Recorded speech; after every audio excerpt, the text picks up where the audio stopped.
¿Quién vive? ¡Oficial de guardia! ¡Santo y seña! ¡Santo y seña! Guerra sin cuartel.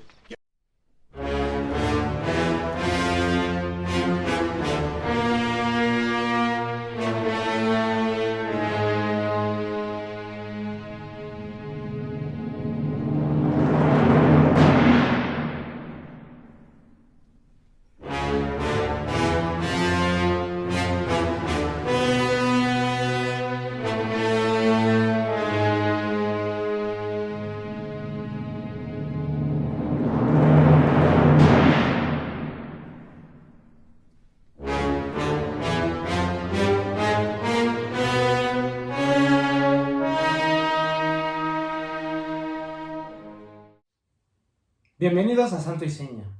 El día de hoy estamos de fiesta, pues conmemoramos la muerte de un gran poeta, un poeta teólogo, quien hace 700 años alcanzó a su musa en el Empirio llamada Beatriz. Es decir, nos referimos al gran poeta Dante Alighieri, quien con sus versos ha inspirado las grandes líneas de la cristiandad católica. Y por lo cual hoy queremos inaugurar una nueva sección de Santo y Seña llamada El Eterno Femenino, precisamente en honor a aquella mujer que inspiró aquellas palabras divinas que hasta hoy nos conmueven y nos llevan a vislumbrar el trascendente.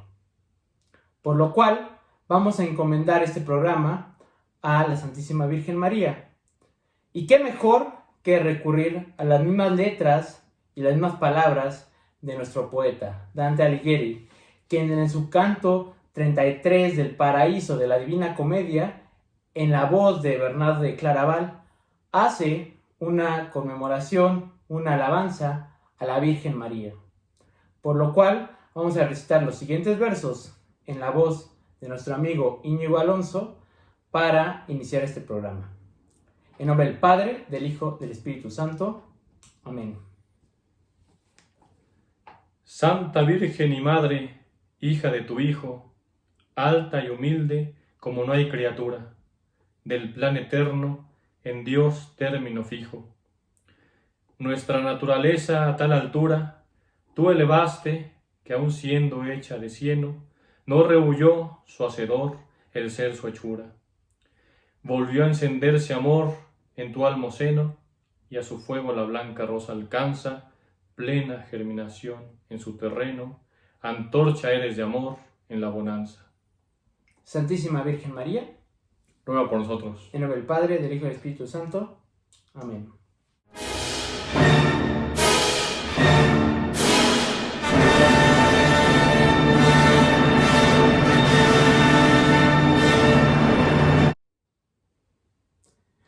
Pues bien, el día de hoy vamos a celebrar a Dante Alighieri, vamos a hablar un poquito de su obra. Obviamente, como aficionados que somos de la literatura y la poesía, no somos expertos para nada de este gran poeta, pero nos gustaría, en conmemoración de sus 700 años de muerte, hablar un poquito sobre aquellos temas que hoy tocan profundamente las entrañas de nuestra vida, las entrañas de nuestra alma, y que nos remiten, como en aquella época lo hicieron con Dante, a aspirar hacia el cielo, a la trascendencia. Entonces, pues hablaremos un poquito, obviamente introduciremos su vida, hablaremos un poquito de su contexto y finalmente nos introduciremos en la obra magna de Dante, que es la Divina Comedia, con apenas algunos esbozos sobre su obra. Íñigo, ¿qué nos puedes decir acerca de Dante Alighieri o cómo podemos introducir a este personaje para el público? Bueno, qué bueno que especificas y amenazas que somos aficionados, porque sí, cuando estábamos organizando la charla que estamos hablando ahorita, decíamos, puedes dedicarle un semestre de licenciatura de literatura o filosofía a Dante.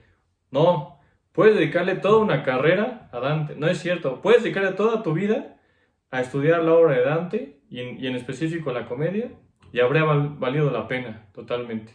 Entonces, obviamente, aceptando lo que tú dices, pues sí, es nada más un comentario. Vamos a comentar, a recordar, a rememorar a Dante, y por qué es tan importante recordarlo, no solo en Santo Enseña, sino como seres humanos, ¿no? En la literatura universal. Bien, cuando empecé a hacer la exposición, bueno, la charla que vamos a comentar, yo creo que hay dos preguntas fundamentales que nos responde Dante y que nos obliga a preguntarnos a nosotros mismos. La primera es, ¿cuál es el sentido de nuestra vida? O qué es lo que da sentido a nuestra existencia, a nuestra vida. Y esa, bueno, puede ser una búsqueda de muchos años, pero la que nos compromete, que es la segunda, es cómo controlamos lo que hacemos. Porque al final la comedia, que es, como dices, su obra magna, es una danteira, digamos. Sí, totalmente. Nos dice, sí, todo lo que hacemos tiene una consecuencia. Eso bueno que hicimos, eso que ya hicimos, tiene una consecuencia. Eso bueno que estamos haciendo, o malo que estamos haciendo, tiene una consecuencia. Y eso malo o bueno que haremos, va a tener una consecuencia. O eso que omitamos hacer. Entonces, de entrada, la primera razón sería, ¿por qué leer a Dante o por qué revivir la Divina Comedia? Desempolvarla de nuestros libreros. ¿Por qué? Pues porque por eso es universal, porque nos tumba y nos dice, caray, cada cosa que hacemos significa algo. No hay nada que hagamos que no tenga una consecuencia. Y bueno, al final vamos a mencionarlo, pero bueno, al final no se espanten. Tiene un final feliz, o sea, podemos portarnos bien y que tenga un final feliz. Pero bueno, vamos a meternos a la biografía. Vamos a hablar del conflicto, primero, bueno, el conflicto político, que eso le tocó a Dante, que fue la lucha entre güelfos y gibelinos. Muy bien, pues eso haremos entonces.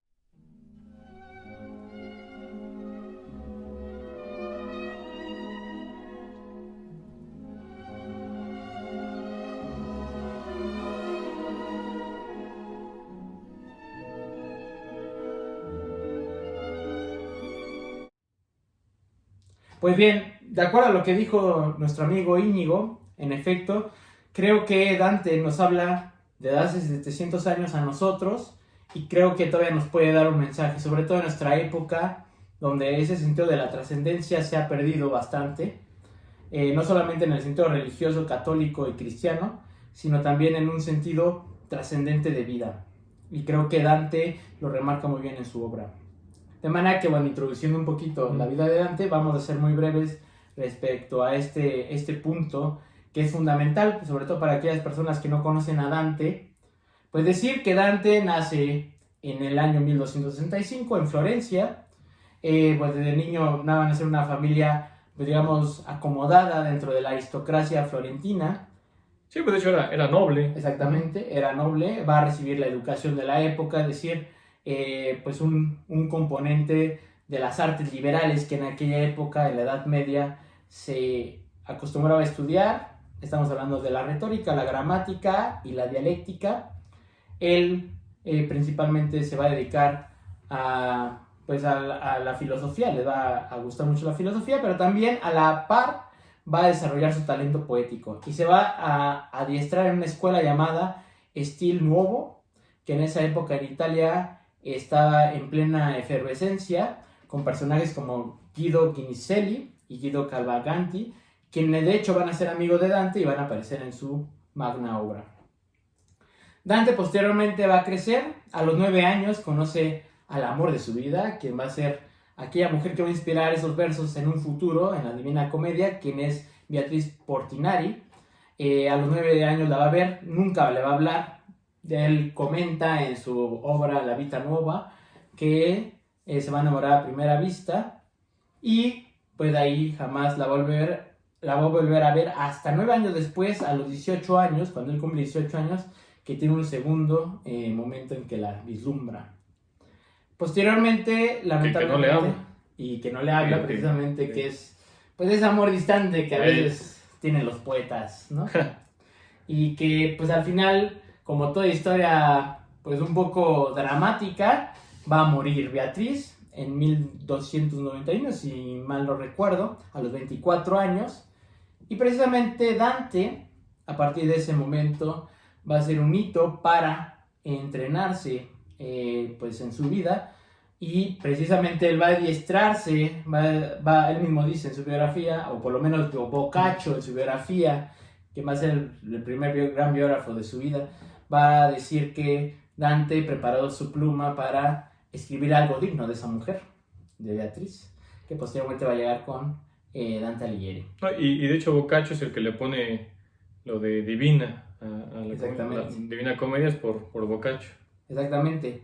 Porque, bueno, aquí un poquito adelantándonos al tema, Dante va a llamar a su magna obra La Comedia, en referencia a que utiliza pues, un lenguaje vulgar. En ese momento el italiano no está configurado como la lengua predominante, más, pues, digamos, una lengua clásica, por así decirlo. O sea, acordamos que es la Edad Media y todo bueno, el idioma culto de las ciencias, de la filosofía, de la teología, pues el latín. Exactamente. Y que, bueno, Dante lo va a manejar muy bien, magistralmente el latín. Va a componer otras grandes obras, como El Convivio, La Monarquía, la misma Vita Nuova, pero que va a utilizar el italiano en su obra magna, La Divina Comedia, como bien dijo Íñigo. En un primer momento le pone comedia, va a ser Boccaccio quien le agregue el adjetivo de divina, y lo hace atinadamente precisamente por la temática y el contenido que se va a abordar. Y finalmente, bueno, Dante va a vivir es importante como para introducirnos antes a su obra más importante, hablar un poquito del contexto político, porque ahí va a tener un conflicto con su ciudad, va a tener un conflicto en su momento histórico, y nos estamos haciendo referencia al conflicto entre güelfos y gibelinos.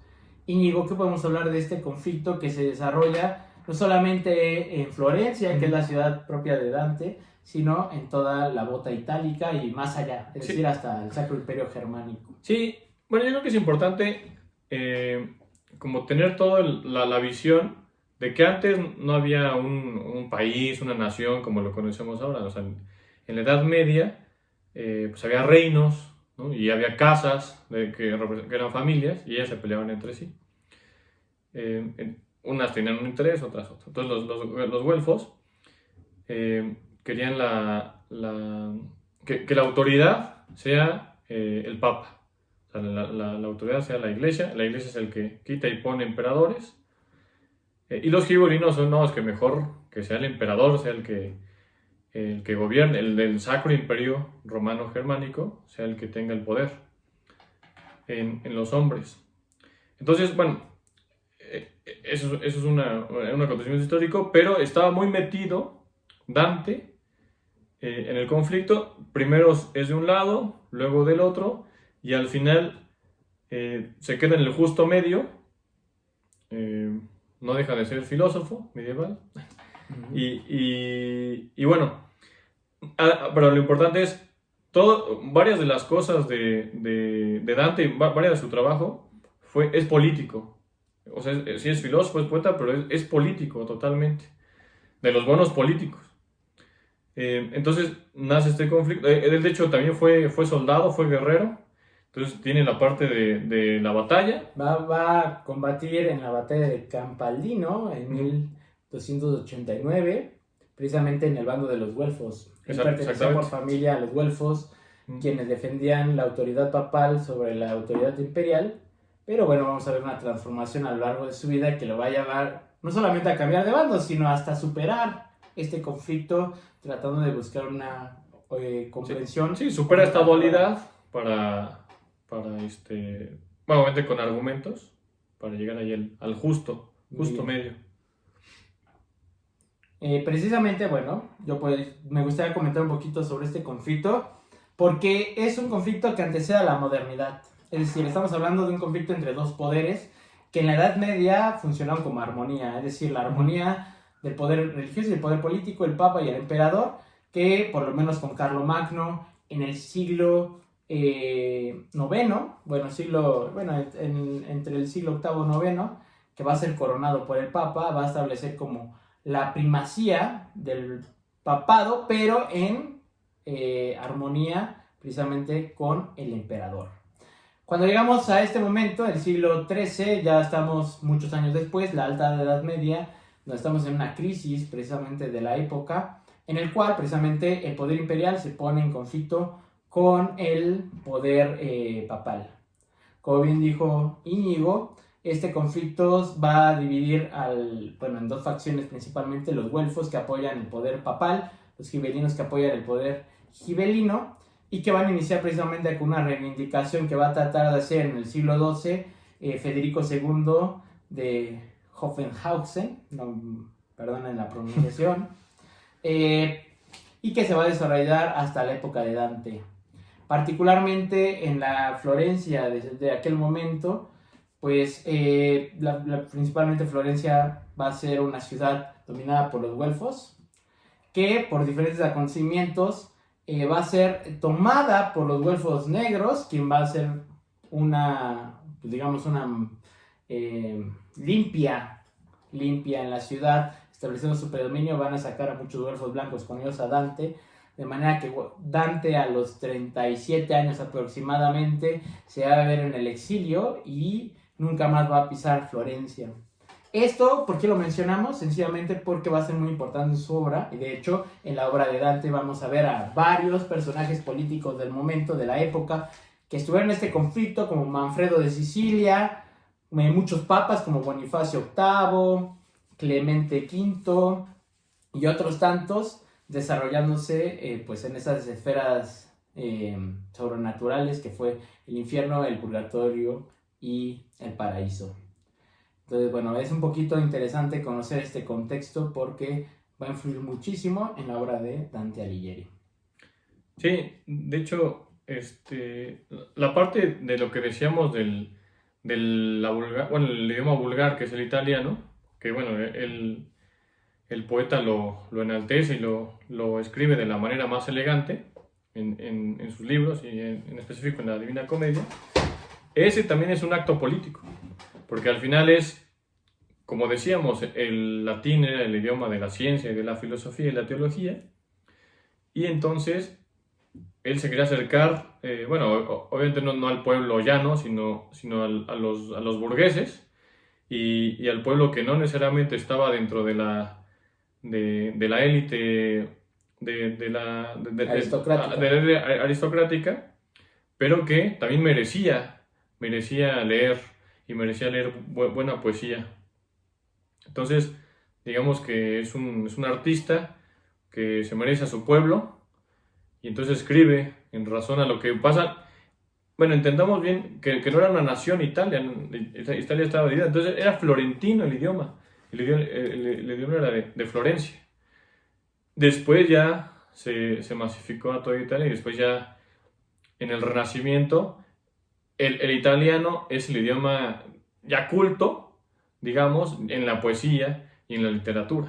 Y que Petrarca y Boccaccio posteriormente van a... Exacto. Pues Dante lo va a llevar a su máxima precisión, y ellos como que lo van a llevar a su exportación a todo el mundo, hasta el punto, por ejemplo, de que Garcilaso de la Vega, ya acá, en España, posteriormente, Garcilaso de la Vega y Juan Bosca van a inspirarse, por lo menos en los versos de Petrarca. Sí, y para incluso las medidas de los sonetos, para todo eso.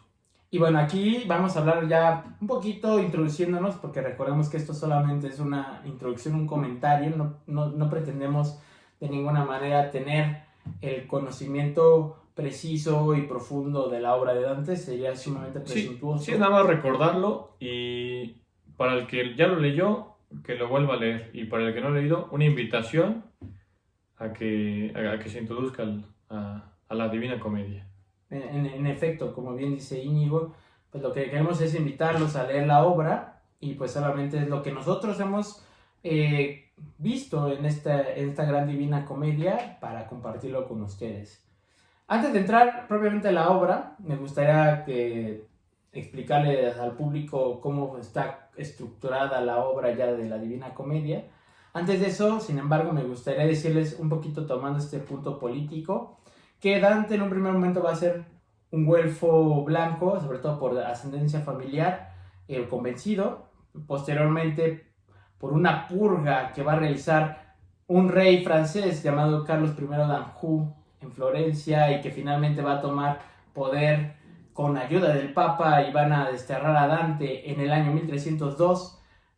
Dante va a sufrir una conversión política hacia el bando contrario, un poco los gibelinos, apostando más que por el Papa, por el emperador, que lo va a ver concretizado en Enrique VII, que bueno, en aquella época, en el año 1308 va a ser coronado por el Papa. Era como una esperanza por parte de los gibelinos, pero finalmente va a morir en 1313. Y bueno, de esto también se habla en la obra. Finalmente, yo creo que aquí lo valioso de Dante es que Dante al final, y sobre todo es una crítica a ambos bandos. Por una parte, los güelfos que se pretenden apropiar de la lucha papal, es decir, de la cristiandad, y por otra parte, los gibelinos que pues pretenden sostener un poder secular alejado del poder religioso. Lo importante aquí, yo lo quiero remarcar, es que Dante al final va a concebir, como se concebía en la cristiandad, pues la necesidad de ambos poderes. Es decir, el Papa, sostenido por un imperio fuerte, en este caso un rey que, como en el Sacro Imperio Germánico, pues prevalecía, que estuvieran en armonía. Eso por lo menos se vislumbra en los cantos de la Divina Comedia. Y por ejemplo, recordamos los inicios de la cristiandad, pues estaban en catacumbas, hacían misas ahí muy improvisadas, porque estaban perseguidos. Pero ya cuando ya llega el imperio, en la época de Constantino, el imperio es el que masifica la religión o el que expande la religión. O sea, gracias al Estado imperial, ayuda a la religión. La religión es la verdad, obviamente, pero el Estado es una herramienta importantísima para que llegue a todos lados. Viajando mucho en el tiempo, podemos recordar a Isabel la Católica, que ella es ella es la reina, ella es el Estado, es el poder, digamos, terreno y mundano, pero ayuda a que aquí no haya indígena sin evangelizar, y a cualquier tierra que llegó el imperio español. Entonces, realmente los dos tienen que trabajar juntos. Totalmente, esa era la visión no solamente de Dante, sino de la cristiandad, o bueno, llamado de la Edad Media. Pero bueno, ya un poquito, introduciéndonos un poquito a la vida de Dante y su contexto político, vamos a la obra poética, que es el objetivo de esta charla. Bueno, primero decir así datos formales. En el año aproximadamente 1300 empieza a escribir esta obra que le va a llevar pues toda su vida hasta el año 1321, que es su muerte. Y bueno, la forma en la que está estructurada la Divina Comedia es muy interesante porque precisamente representa la Edad Media. De hecho, podemos llamar, perdóname, que es como una catedral, la catedral poética del momento, o utilizando otro término, la suma poética, así como Santo Tomás de Aquino escribió una suma teológica, pues Dante escribió la suma poética, es decir, un conglomerado armónico, arquitectónico sobre la poesía, no solamente de su época, sino que recupera toda la tradición grecolatina desde el latín, los griegos, y que hace un orden armonioso. Sí, y de hecho, bueno, Dante Alighieri, el poeta Dante, era casi obsesivo. Entonces ahorita no nos podría parecer hasta obsesivo, pero así era la Edad Media. Estudiaban y ahí se plasmaba, como tú dices, todo el conocimiento global y completo de lo que se tenía como cosmovisión en la Edad Media. Al final, en la Divina Comedia, no es que Dante tuviera mucha imaginación o hasta se pasara de copas, no. Esa era la cosmovisión de la Edad Media. Cualquier pueblerino, cualquier persona, o si hubiera leído, cualquiera que leyera en la Edad Media, la entiende completamente, entiende todas las imágenes, todas las alegorías, todas las metáforas, las entiende completamente, porque es la cosmovisión construida en un poema. Totalmente. Y aquí la numerología es muy importante. Exacto. Vamos a hablar Y de se eso basa un poco. obviamente, aquí el número mágico es el 3, porque el 3 está en todos lados. ¿Por qué? Pues por la Santísima Trinidad. Sí, así es. De hecho, bueno, vamos a ver que la Divina Comedia, bueno, de entrada está estructurada en 3 partes: Ujú. el infierno, el purgatorio y el paraíso. Y en total, cada obra está formada por 33 cantos, incluido un canto introductorio que en suma, un canto introductorio, 33 cantos para El el 3. infierno, 33 cantos para el purgatorio, 33 cantos para el paraíso, conforman 100, pues 100 cantos. Y está por tercetos, que pues son tres versos, construidos cada canto. Encadenados, Encadenados. donde pues la rima A concuerda, bueno, A, B, A, y después de esa rima B concuerda con la siguiente, B, C, B, y así vamos hasta pues formar realmente una armonía fantástica que hasta hoy nos maravilla, pues no solamente por la estructura, porque bueno, la forma si bien es importante, las imágenes poéticas que vamos a encontrar en estas 3 partes es maravilloso. Y obviamente, digo, aquellos que nos estén viendo y saben italiano, seguro si lo leen en italiano, deben saborearlo 1000 veces más que uno como hispano alcanza, que se sorprende y alcanza a leerlo, pero en italiano debe ser una maravilla. Y bueno, lamentablemente nosotros pues no conocemos el italiano, entonces por eso reiteramos que nuestro conocimiento es sumamente, bueno, no necesariamente superficial, pero sí muy, muy corto para todo lo que aspira esta obra.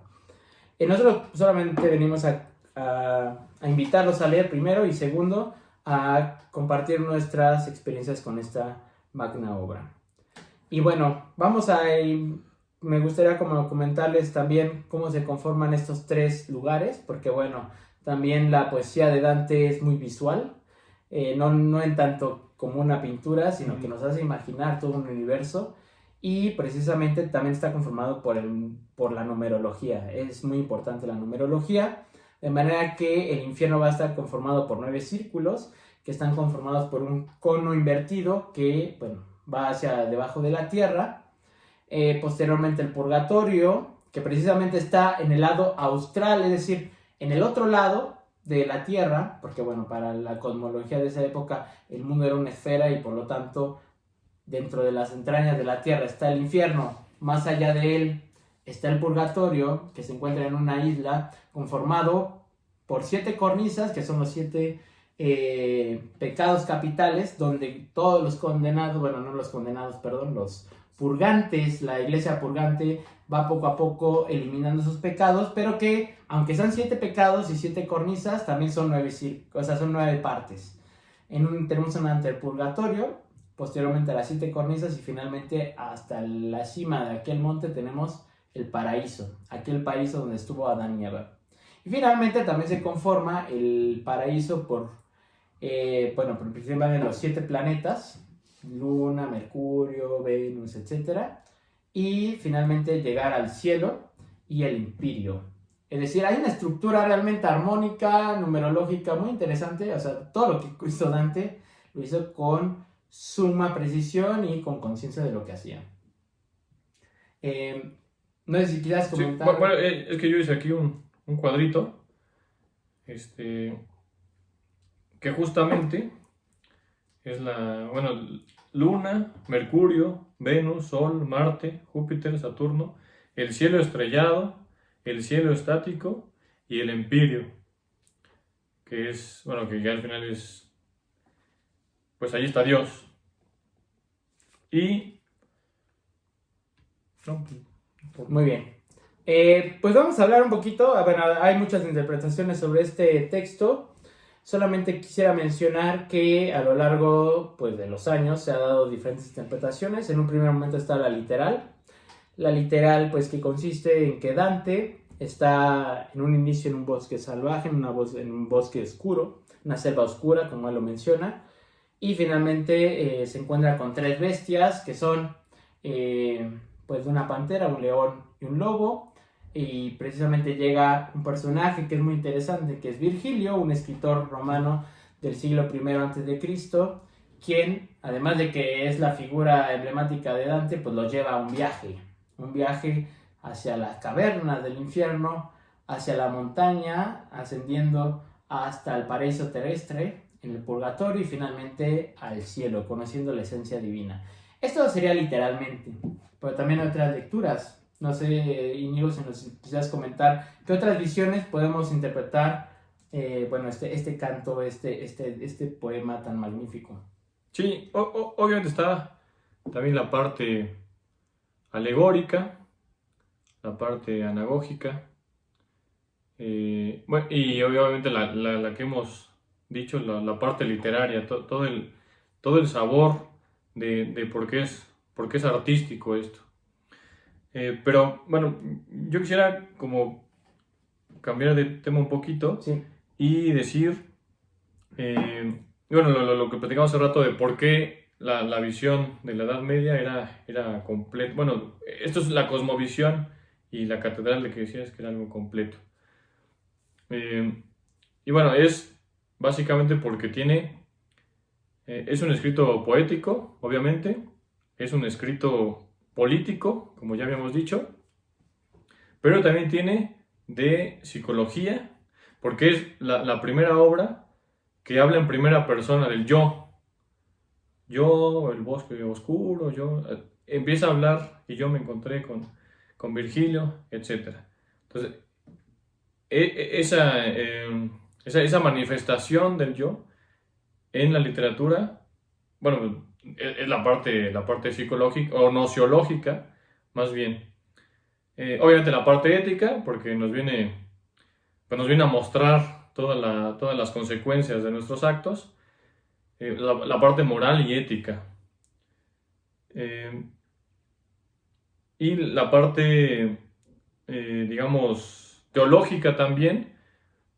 Bueno, es a partir de que de que está el encuentro con Beatriz. Es una parte totalmente teológica. Y la parte de San Bernardo es ya casi mística. Entonces se va desenvolviendo desde el yo, o sea, el recorrido de ese yo, que va literalmente avanzando en el periodo de una semana, hasta encontrarse con eso inexplicable, con eso místico. Con esa esencia que le va a llamar el amor primero. Exacto, ajá, el amor primero. De hecho, muy pocas veces llama a Dios como Dios, sino siempre le da como ciertos adjetivos. Le dice, aquel que mueve todo, el amor primero. Entonces, bueno, creo que hay muchas cosas de donde poder hablar.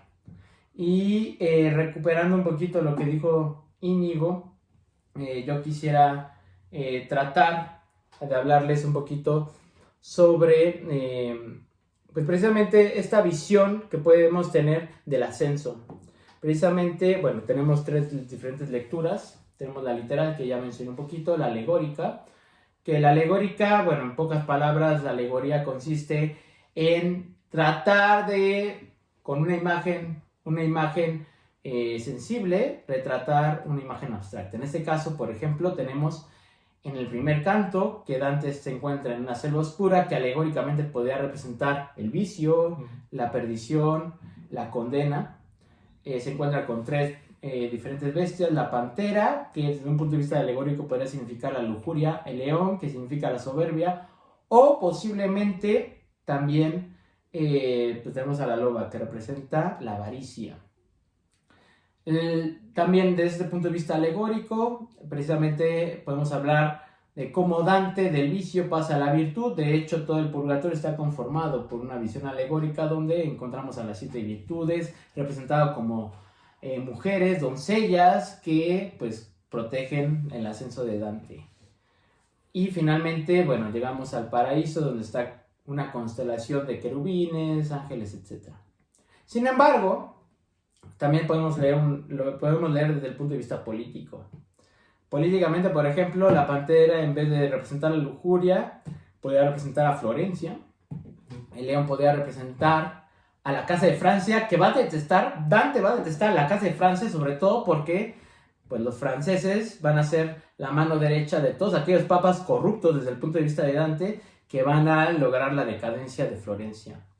Y finalmente la pantera el lobo que representa la curia romana.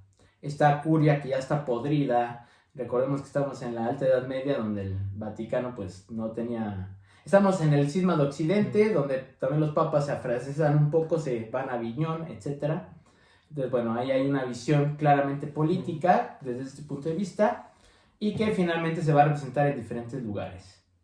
Pero, bueno, yo quiero hablar de otra visión que mencionó Íñigo, que es la visión anagógica, que en estricto sentido anagogía significa ascenso.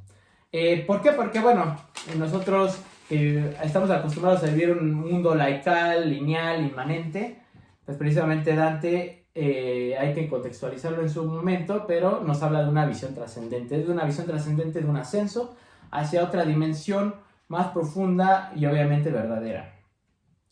Esta visión anagógica precisamente se conforma del símbolo, que a diferencia de la alegoría que repito, la alegoría se conforma por una imagen sensible que busca representar un concepto abstracto, por ejemplo, una mujer que representa la virtud de la fortaleza, es una alegoría. Aquí el símbolo lo que busca representar es una imagen sensible con una realidad que a lo mejor no podemos tantear con los sentidos, pero que podemos vislumbrar por medio de la intuición o por medio de la palabra poética. Y precisamente toda la Divina Comedia está plasmada con esos símbolos, desde la rosa mística que se encuentra al final, o hasta un punto donde se encuentra toda la eternidad, que nos recuerda un poquito a la Aleph de Borges. Y bueno, así podemos ir, ¿no? Que en un punto se concentra la totalidad de la dimensión y que precisamente va a estar en la Divina Comedia. Y sobre todo me gustaría un poquito hablar, Íñigo, si me permites, sobre el amor. Porque bueno, aquí también hay que hablar de Beatriz. Ahorita vamos a hablar de Beatriz, pero antes de eso, ¿qué concepción tiene Dante sobre el amor? Porque bueno, hoy se habla de que el amor es amor, ¿no? Entonces todo el amor es válido, etc. Cosa que me parece muy peligrosa, no solamente porque al decir que todo tipo de amor es válido, pues denigra el amor y lo envilece, es decir, lo empobrece. El amor, para Dante, por el contrario, y para toda la Edad Media, pues depende del objeto al que te entregas. O sea, un amor es más perfecto en tanto que el objeto al que te entregas es más perfecto. Y precisamente en una de esas, en el Purgatorio, Virgilio da una clase magistral acerca de este concepto, de esta noción que es el amor, y Virgilio le dice en pocas palabras a Dante que el amor hay de dos tipos. Un amor bueno que tiende hacia las alturas, hacia el ascenso, con una visión anagógica, o un amor que nos mantiene en la tierra. Y ahí de este amor hay tres tipos. El amor por exceso, es decir, cuando amamos por exceso a una criatura que nos hace olvidar lo trascendente. Cuando amamos por debilidad, es decir, un poquito como los mediocres que pues sí aman, pero no tanto. Y finalmente cuando amamos lo propiamente malo. Esos amores, por ejemplo, que son amores perversos, Dante lo rechaza y precisamente Dante va a exaltar ahí aquel amor que nos eleva hacia el empirio. Es decir, el único amor realmente bueno es aquel que nos logra elevar hacia las alturas, es decir, hacia el encuentro con la esencia divina, con el bien absoluto que es Dios y que es el amor primero dentro de la obra de Dante. Sí, ya se lo dice, el amor primero. ¿Por qué? Bueno, y con eso voy concluyendo. ¿Por qué digo todo esto? Precisamente porque Beatriz es el motivo que permite a Dante intuir sensiblemente esa visión trascendental. Es decir, Beatriz, desde un punto de vista alegórico, representaría la teología o la fe, pero desde un punto de vista anagógico, simbológico, representa lo trascendente. Sí, la ascensión. La belleza que no me hace permanecer aquí en la tierra, sino que me lleva hacia las alturas. Sí, como una especie de ancla o caña de pescar, que es la que te permite ir ascendiendo. Totalmente. Ah, sí, es amor primero. Exactamente. Que comentabas y que se la pasa diciendo el poeta Dante. Sí. Y bueno, no sé si quisiera comentar, por ejemplo, hablando ya ahora sí con Beatriz, un poquito, ¿quiénes son, Íñigo, los personajes que van a llevar en el recorrido a Dante, porque no solamente es Virgilio, hay otros personajes que ayudan a ese viaje que va a Dante desde el infierno hasta el paraíso. Sí, bueno, justamente, bueno, los que hemos comentado. Virgilio, Virgilio es con el que empieza. ¿qué representaría Virgilio? Virgilio representaría el saber humano, digamos, o el filósofo, o el sabio, o el saber humano de esa época, en esa cosmovisión medieval. Obviamente, después sigue Beatriz, que es, como ya dijiste, es la ascensión, eso que te acerca El saber divino. a ese saber divino, a esa teología, y luego al final el que decimos, en verdad, con el que empezamos, que ya es, deja de ser poesía y ya empieza a ser mística, este poema, que ya nos acerca a, pues, lo empirio, ¿no? Y Como que estás es diciendo. a la Trinidad. A la Trinidad, que no nos salimos del tema.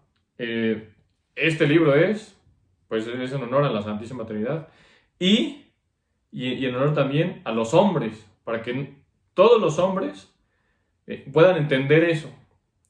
Entonces, es un acto político, pero con un fin superior, con el fin más superior de todos. Por eso, el poeta Dante se convierte en un héroe de su tiempo, en un héroe con toda la concepción cabal de un héroe clásico. Totalmente. Porque unifica con la lengua, con usar la lengua vulgar. La lengua la enaltece de la manera más elegante. Y después unifica a su pueblo. Sí es importante, o por supuesto que es importante, el Papa, pero también es importante el imperio. Es importante que Italia esté unida. Y bueno, aquí te interrumpo un poquito porque, bueno, este tema causa escozor.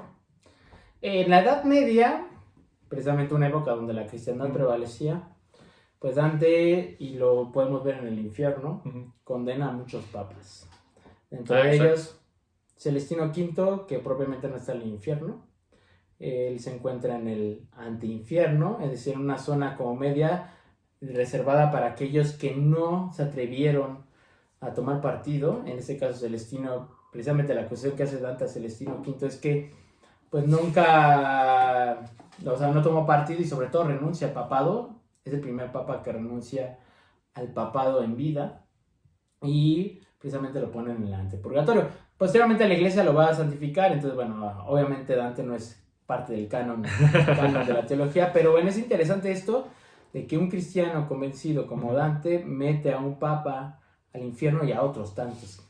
Ya los mete en un círculo que es el círculo de los simoniacos que, bueno, entre otros va a estar Nicolás III, Bonifacio VIII, Clemente V que va a condenar precisamente, o va a condenar a muerte a Jacques de Molay, que era el último gran maestre de los templarios, que bueno, ahí podemos hablar un poquito de la mística y este papel de los templarios, qué papel tenía con Dante. No vamos a profundizarlo aquí porque obviamente nos llevaría mucho, pero bueno, yo lo que quiero tocar es que actualmente, que bueno, la iglesia precisamente no está en su mejor momento y que precisamente el papa tampoco es un modelo pues de autoridad.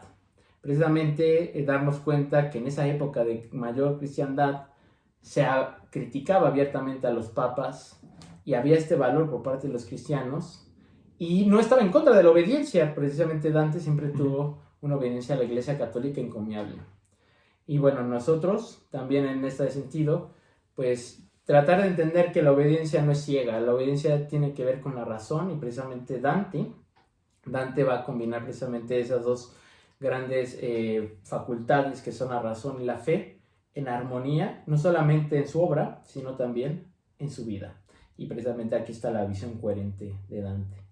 No sé si te gustaría concluir con algo más para ya ir como cerrando, Íñigo, o comentar algo más. No sé qué podría decirnos Dante hoy en nuestra época. Pues yo creo, o sea, si preguntáramos por qué leerlo ahorita, ¿qué nos podría ayudar? Pues yo creo que en efecto la parte de la unidad, de en este hombre posmoderno y fragmentado, necesitamos de esa unidad y de hecho, comentaba con Daniel antes de la charla, hay muchos jóvenes que sin tener todos los conocimientos sobre religión o sobre la historia de la iglesia, piden y preguntan, piden, les da curiosidad de eso. Entonces, pues como regresar a esos orígenes, regresar no por querer vivir en el pasado, claro que no, sino regresar, estos clásicos son clásicos, pues porque tienen muchas cosas que decirnos, pero yo creo que la importante sería eso, la unidad en este caso Italia, pero ahora en este caso sería México, como tener el valor de poder unificar a nuestra nación. Entonces tomar como ejemplo la vida de Dante, no solamente la Divina Comedia, sino la vida del poeta, porque hay que entenderlo en su vida y leerlo completo, con todas sus obras. Y yo creo que eso es lo que podríamos rescatar, que nos sirve ahorita como jóvenes y como mexicanos. Muy bien, y donde está la unidad de México, pues precisamente está en esta bandera. Y en esta cruz, En la cruz. que precisamente es la hispanidad, la esencia, que bueno, de una u otra forma conforma a esta ciudad que llamamos México, a este país, a esta patria. Y bueno, pues ya vamos a concluir. Me gustaría leer un pasaje, precisamente como menciona Íñigo, pues muchos jóvenes como que están en la búsqueda y lamentablemente hoy por muchas carencias a nivel intelectual y sobre todo educativo, pues no se les dirige hacia aquello que realmente vale la pena, que es la trascendencia, el absoluto, y que Dante nos recuerda constantemente. Voy a recitar, y para esto ya con esto concluiríamos, un pasaje del canto 2 del Paraíso, donde precisamente Dante mira a Beatriz, y Beatriz la ve con sus ojos. Beatriz está viendo al cielo, Dante está viendo a Beatriz, y precisamente en la admiración que causa la belleza femenina, y que nosotros retomamos con este nombre de eterno femenino, precisamente la belleza, las cosas como la poesía, la literatura, nos permiten alcanzar precisamente o tener una visión trascendental de la realidad. Y eso es lo que queremos con este programa, recuperar esa visión trascendental a partir de lo bello, a partir del arte, a partir de la poesía, de las letras, de la música. Entonces voy a recitar este poema o esta parte de este canto de Dante Alighieri en la versión de Abilio Echeverría, que es una versión rimada que realmente vale la pena leer, es muy bella y que está en Alianza Editorial. Entonces voy a citar: la sed, perpetuo y con creado anhelo, del deiforme reino nos llevaba, veloces casi como veis el cielo. Beatriz miraba arriba y yo miraba a Beatriz, pero en menos que se posa, flecha que de ballesta se desclava, heme en un punto en que admirable cosa atrajo mi atención, por lo que aquella, a la que nada en mí ocultarse osa, vuelta a mí, tan risueña como bella, dijo, eleva la mente agradecido, pues Dios nos trajo a la primera estrella. Y pues no sé si quieres decir algo más, o podemos concluir brindando precisamente por el eterno femenino, por Beatriz Portinari, quien fue el motivo por el cual Dante escribió esta magna obra, y sobre todo recordar que el arte y la belleza nos llevan hacia el cielo. Salud por Dante, que bueno, en este día cumple 700 años y hemos querido honrar humildemente con esta charla. Muchas gracias.